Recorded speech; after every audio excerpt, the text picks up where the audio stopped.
Okay, let's unpack this. You've sent us some absolutely crucial material, Yeah, really powerful stuff. all focused on how climate change isn't just, an environmental issue floating out there. Mhm. It's fundamentally about survival. The survival of, well, every living creature on Earth. It is. And the sources you gathered, they really show a stark reality. Yeah, the extinction rate. I mean, the numbers were, what, 100 to 1,000 times higher than, like, the natural background rate? That's what the data points towards, yeah. Yeah. And largely driven by our changing climate. They even highlighted that specific example, the golden toad of Costa Rica. That's right. Sort of the first species where scientists directly said, okay, this was climate change. Wow. So yeah, it's really eye-opening. Our mission for this deep dive, then, is to really extract the most impactful nuggets from all this material. Pinpoint exactly how these rising temperatures, the melting glaciers, these shifting weather patterns, Mm-hmm. how they're systematically, eroding animal life all over the world. Exactly. And naturally, as we go through this, the big question comes up. What can we do about it? Yeah. Which the sources do tackle. But maybe first, let's just quickly frame the problem itself. Good idea. Because the sources are pretty clear, aren't they? Earth has always had climate variations, natural ones. Sure, cycles exist, but what's happening now, the speed, the intensity. It's different. The sources point overwhelmingly to human causes. That's right. The factory emissions, all the vehicle gases, and deforestation on such a massive scale. It's all pumping greenhouse gases up there. It is. And it's Yeah. pushing Earth's systems kind of beyond their limits, their historical norms, Yeah. leading to this accelerated warming, Which takes this huge, often unseen toll on animal life. an immense toll. Okay, so let's dive in. Where should we start? Maybe the oceans, since they cover so much of the planet. Makes sense. 70% of Earth is water, and the material really stresses how rising ocean temperatures are just catastrophic. Yeah, I saw that. They talked a lot about coral bleaching. Indeed. It's one of those devastating things detailed. Basically, the coral gets stressed by the heat. And expels the algae living inside it. Exactly. The algae that give it food and color. So Right. they turn white. And often die. And often die, yeah.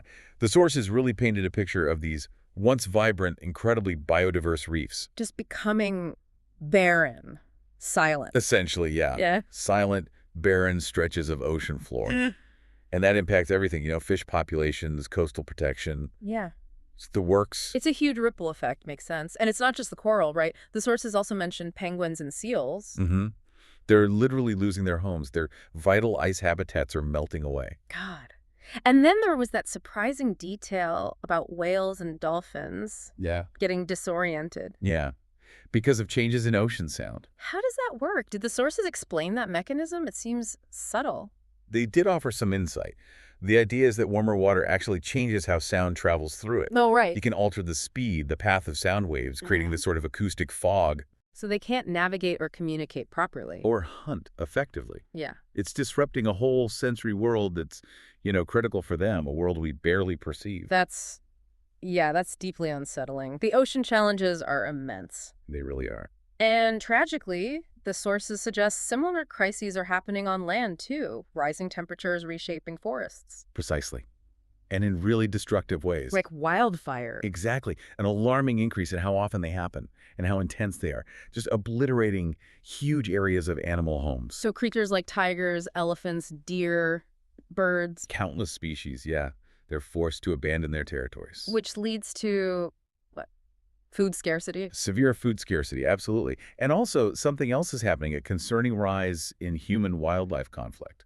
Ah, because they're pushed into areas where people live. Exactly. The sources even gave specific examples, like in India, elephants, because their forests are shrinking. They're raiding villages. Regularly raiding villages, yeah. Yeah. Looking for food, it creates this huge new challenge for communities.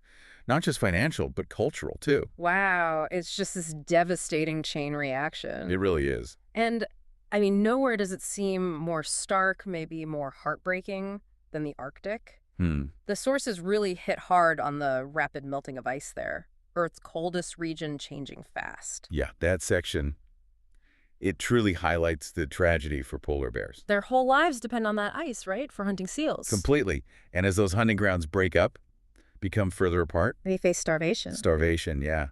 And the sources noted a really dramatic drop in cub survival rates. Oh, no. Some populations, like in the Beaufort Sea area, they're showing declines of up to 40%. Huh. in just a decade. 40%. That's staggering. Mostly because there isn't enough ice for them to hunt and raise their young properly. Just immense loss. And it's not only the big iconic animals, is it? The sources also talked about bird migrations. Millions of birds, yeah. Their incredible annual journeys are being disrupted. How so? What's changing for them? Well, a key finding was about timing. It's all out of sync. What do you mean? The traditional cues they rely on, like temperature shifts, daylight changes, they aren't lining up reliably with when food is available or when resting places are safe anymore. Ah, I see. So they fly all that way. They arrive at their usual stopover points, and instead of finding what they need, they might encounter, say, a severe drought or unexpected floods. Oh, wow. So birds like storks, ducks, many others, they get lost or they perish from exhaustion or they just can't find the resources to keep going. Disrupting a rhythm that's governed their lives for forever, basically. Several millennia, yeah. It's profound. And then there's the insect world, often overlooked, but so crucial. Absolutely crucial. The sources really delve into that delicate balance. I remember reading about bees specifically. Yes, alarming data on bee decline. And they are essential pollinators for crops globally. So our food systems are at risk too. Massively. Without effective pollination, yields drop, food security is threatened. It's a huge knock-on effect. And conversely, it wasn't all decline, right? Some insects are expanding. See the other side of it, yeah. The material highlighted mosquitoes, for example. Moving into colder regions. Exactly. Places they couldn't survive before. And they bring disease risks with them to humans and animals who just haven't faced those particular threats before.